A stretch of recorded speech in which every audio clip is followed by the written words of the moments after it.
I see a lot of people who are single for this week that might be watching this. And so what I feel here, this is a full force communication. The Eight of Wands. So this is the arrows of love. Communication, you send and then somebody responds like instantaneously. Text, email, phone calls, messages, likes on social media, comments on social media. So there's a lot. Many of you are using many social media platforms. You might have two phones. You might have, communicating with a crush through emails, through text messages. Aquarius also got the same card. So you have Aquarius in your sun, moon, or rising. Or if you're dealing with an Aquarius, you might want to watch their video as well. It will explain things from their perspective. But either way, there's a lot of communication that you're sending out to the world and a lot of communication that you're getting back.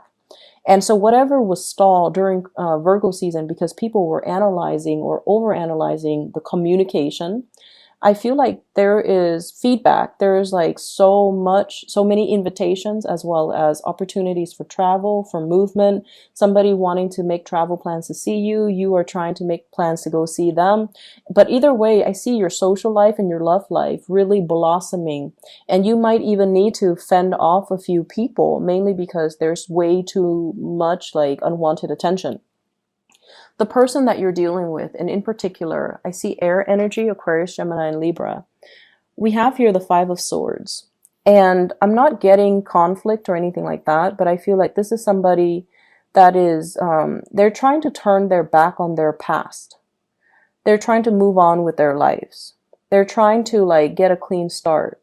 They also have a lot on their plate, so they're picking and choosing which message to respond to. So for example, you might ask them, hey, where are you right now? Can I visit you next month? And they might respond, oh, I'm in, such location. But they never respond to the second part of the message, which is, can I come to see you? Or I'm here right now. Will you come and see me? And they're like, oh, you're there? Okay. But then they never respond to your second part of the message, which is, do you want to come see me? So if you're dealing with an air sign, Aquarius, Gemini, or Libra, I feel like they've got a lot on their plate that they need to wrap up. They're dealing with a lot of things as well that they're not really disclosing. And I feel as if, I feel almost as if they don't want to be bothered. They want to take care of all the problems in their own lives, sort things out, because I feel like this is the sword energy, and I'm hearing like sword things out. So they're dealing with some things that they're not comfortable sharing. And they're dealing with some things that they're having trouble trying to find a solution to. They're doing troubleshooting, problem solving, working out the logistics in their own life, trying to turn their back, trying to turn their back away from the past and trying to move on with their lives and just sorting things out. And so if you're not getting communication from this person, don't fret over it. I feel like this is a temporary phase that they're dealing with. And this is something that they need to do first, because when their life is in disarray, they don't want to be in a relationship. I see a lot of technology. So you might be dealing with someone who has technology issues. So you're sending them a message. They might not get it because, they might have broken their phone. They dropped their phone in water.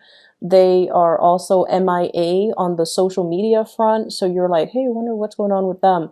And I feel like there are other things that are on their mind. And so they'll respond when they're ready. Okay. And I mentioned as well with air signs are very communicative. If they like somebody, they will initiate conversation. If you find yourself initiating communication all the time with an air sign, and they're like this, or they're not really responding, or they're not initiating that conversation, it might not be because they're not feeling it. They're not feeling the connection. So the way in which air signs express that they like somebody, they initiate the conversation. And if you text them and they respond, but they don't initiate conversation, they don't ask you follow-up questions, they might not be interested. And I feel like you're starting to get that. You're starting to get this chilly, cold air with this person, okay? And I feel like you're starting to notice that. So I see a lot of you guys, King of Wands, withdrawing your energy, focusing on yourself, looking at other options that might be available for you. And the way that you come to the table. You look really good. You're taking care of yourself, possibly working out, getting a tan, being more outdoors, enjoying the rest of, the nice weather before we've come into the fall. And just, getting a new wardrobe, getting out there, doing more fun activities, socializing, mingling, and taking up all of these invitations. Mainly because if someone's not reciprocating the effort that you put in, I feel like you're not going to wait around, right? Like you guys are not the waiters. You guys are not the people that will put your life on hold for other people. And even if you have somebody in mind and they're not reciprocating, I feel like you still know how to, have a good time even without them. So your energy, very single, looking good, attracting a lot of attention, possibly some unwanted attention. And I feel like you're trying to move away from your past and you're trying to find people that are giving you that constant feedback and that communication. And I feel like some of you might have children and you're trying to sort out issues with you and an ex, like a person you might have children with, in terms of sorting out communication regarding childcare, regarding custody, so that you can, try to move on with your dating life and your social life and things like that. So this is usually like a father figure. Some of you might be dealing with another fire sign, Sagittarius, Aries, and Leo. And if you're dealing with them, there's a lot of ego clashes, okay? So I feel like you might have an air sign, Aquarius, Gemini, and Libra, and you have another person, possibly another fire sign, Aries, Sagittarius, Leo in your midst. And the energy between the two of you is like this. We have the King, and then we have the Magician. So this is like somebody that is, what I say goes, okay? He's manipulating the water. Okay, he's manipulating the water. So you might be with somebody who's got a lot of things going on in their lives. They're kind of like either a supervisor, a manager, somebody that has a lot of power, somebody that is quite financially stable. They have a lot of charm, a lot of charisma. They know a lot of things about a lot of things. They are, as well, they see a lot of potential in themselves. And I feel almost like if it's trying to come together, they're going to be moving towards you. And so your spiritual advice in love is be like this, love from afar, love from a distance, but make sure that the other person comes towards you. If it's meant to be, it shouldn't be so hard. You shouldn't do all the pursuit, because I feel like this person has the intention to come towards you with the Six of Wands. They want to jump over troubled waters. They want to bridge the distance and the divide. They have a lot of success things, career things, and work things, and public image things, and reputation, and all of these things. They have all of these things going on in their lives that they're focusing on. They're trying to conjure up something and they're trying to be with you. But I feel like you kind of need to take a step back and let your crush or your significant other take care of their things before they can come to you clean and whole and stable in themselves. So even if you're dealing with a fire sign or an Aquarius or whoever you're dealing with, I feel like your partner might not be as communicative. It doesn't mean that they don't like you. It's just they need to sort out some things. They need to make things and manifest things in their own lives before they can feel stable enough to be in a relationship. But I feel like somebody is going to be reaching out. They're going to bridge the distance and the emotional divide with you. And so your advice is learn to kind of like, don't pursue it. Let them come towards you. Okay. Your spiritual advice for other areas of your life, what I feel is there's a need for you as well, to, and this is a big message that I'm getting here regarding unsolicited advice. And you guys are really, really opinionated, and that's to me as an Aquarius, I feel like that's a really good thing. We should have strong feelings about things, right? Because we should know who we are, and we should feel very, very strongly about many, many things that are relevant in our lives. So how we feel about politics, how we feel about climate change, how we feel about, the environment and, certain political parties, like you have very, very strong opinions. And I feel like the expression of your opinions actually matters depending on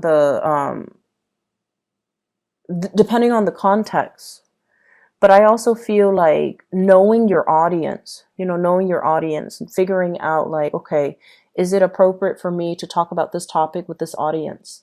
I see a very strong teacher vibe in this spread. Many of you might be working with children. Many of you are at a point where you might be shaping future minds and future generations. Okay, so this Queen of Wands, this is a nurturer. This is somebody that's feeding the plant. This is somebody that's like either taking care of children, teaching children, or even teaching adults. But I feel almost like you have a lot of knowledge that you want to dispense, and you want you want someone to excel, and you want someone to really just develop to their full potential. But I also feel we have here the conflict card, the Five of Wands. So it's sort of like other people are not always like us. So we need to accept and work with these differences.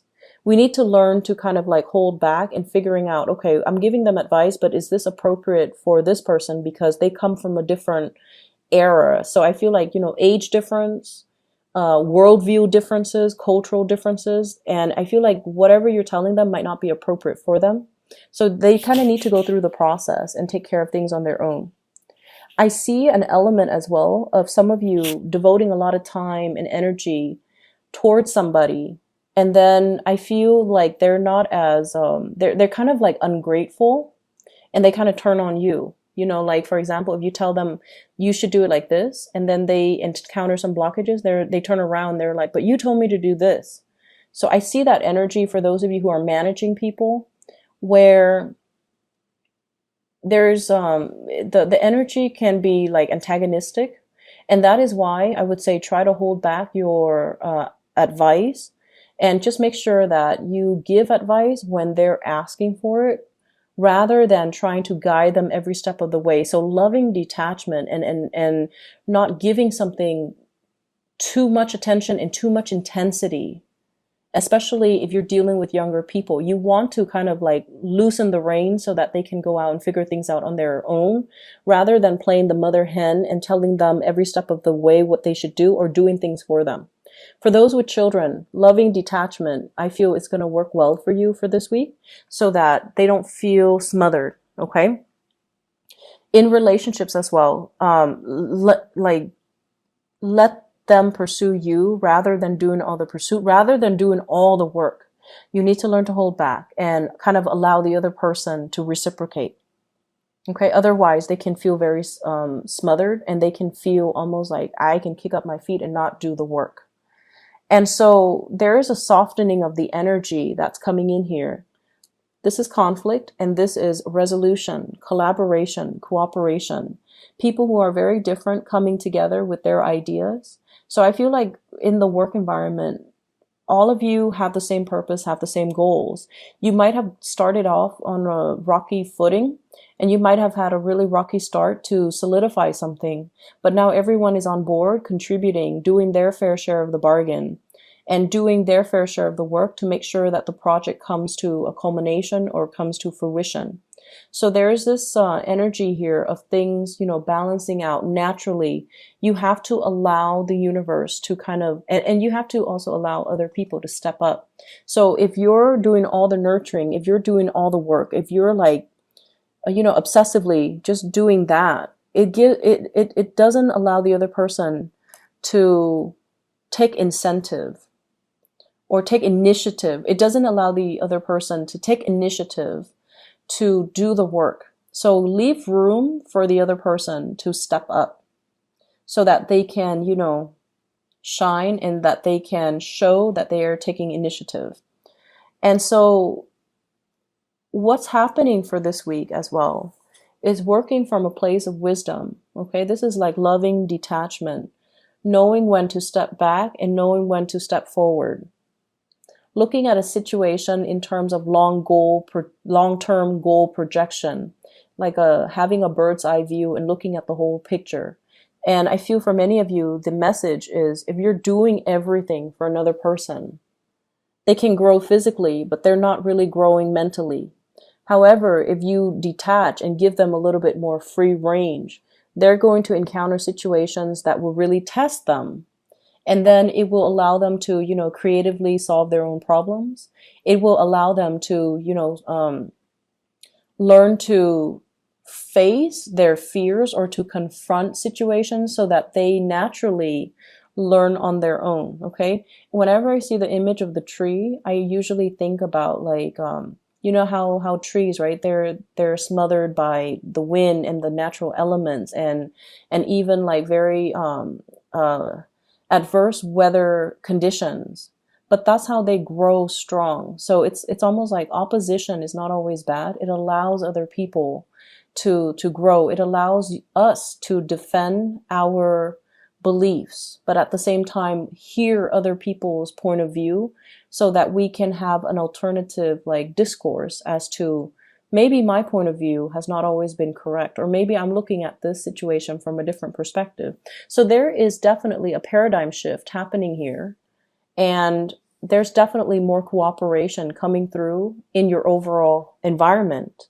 And a lot of it has to do with loving detachment and kind of like not being so personally invested in things and not letting our defensiveness or our egos interfere with the creative process. Because I feel like, it's like allowing people to come together from differing points of view so that we can have a more holistic picture of a situation and find better solutions. Okay.